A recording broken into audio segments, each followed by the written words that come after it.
Hello everyone! Today we are going to talk about a very interesting list called Rules of Good Style. These rules look like serious advice for good writing, but there is a twist. Many of them actually break their own rules. That's what makes them funny and memorable. Let's take a look at the 11 rules. Rule number 1. Avoid cliches like the plague. A cliché is a phrase that has been used so often that it becomes boring and unoriginal. Expressions like at the end of the day or think outside the box are good examples. However, there is a small joke here. The phrase like the plague is actually a cliché itself. So this rule is already breaking its own advice. Rule number 2. Be more or less specific. This rule tries to tell us to be clear and precise when we write. But the phrase more or less makes the sentence vague. In other words, the rule is telling us to be specific in a very unspecific way. Good writing usually means giving clear details. For example, instead of saying many people like this product, we could say 70% of customers like this product. Rule number 3. Never generalize. This rule tells writers not to make general statements. But the word never is itself a generalization. It applies to every situation, which is exactly what the rule is warning against. In practice, writers should avoid unfair generalizations. For example, saying all teenagers are lazy is inaccurate. A better sentence would be, some teenagers may struggle with motivation. Rule number 4. The passive voice is to be ignored. This rule advises writers to avoid passive voice because active sentences are usually clearer. The funny part is that the rule itself is written in passive voice. The phrase is, to be ignored, is passive. A clearer version would be something like, ignore the passive voice. For example, instead of saying the essay was written by the student, we can say the student wrote the essay.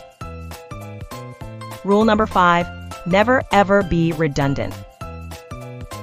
Redundancy means repeating the same idea unnecessarily. Ironically, the phrase never ever already repeats the same meaning for emphasis. Still, the message is useful. Writers should avoid unnecessary repetition.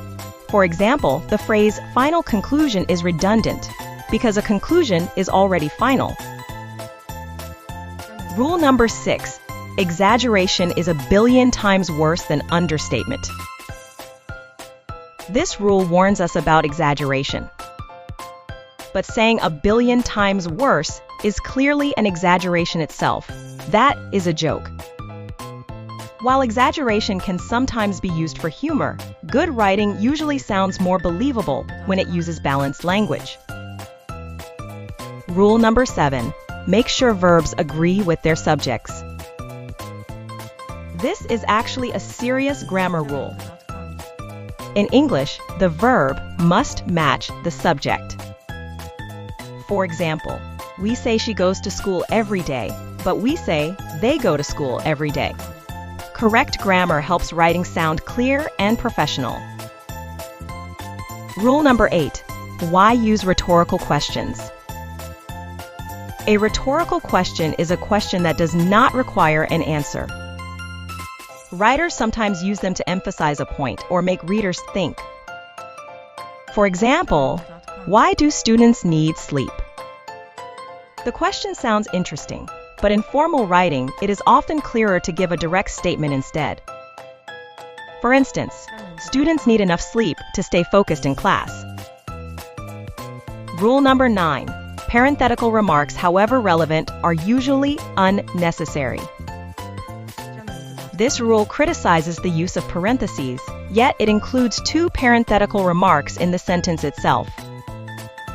This makes the rule a perfect example of its own problem. Too many interruptions can make a sentence harder to read. Rule number 10. Proofread carefully to see if you leave any words out. If that sentence sounded strange, you are right. The rule contains a mistake. It is missing the word left. The correct sentence should be, proofread carefully to see if you left any words out. The missing word shows exactly why proofreading is important. Finally, rule number 11.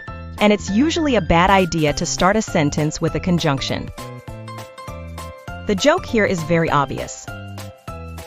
The sentence begins with the word and, which is a conjunction. So the rule breaks itself immediately. So what do these 11 rules teach us? Writing rules are useful, but they are not always absolute. Good writers understand the rules, but they also recognize irony, humor, and flexibility in language. After all, good writing is not only about following rules. It is also about clarity, creativity, and sometimes a little bit of humor.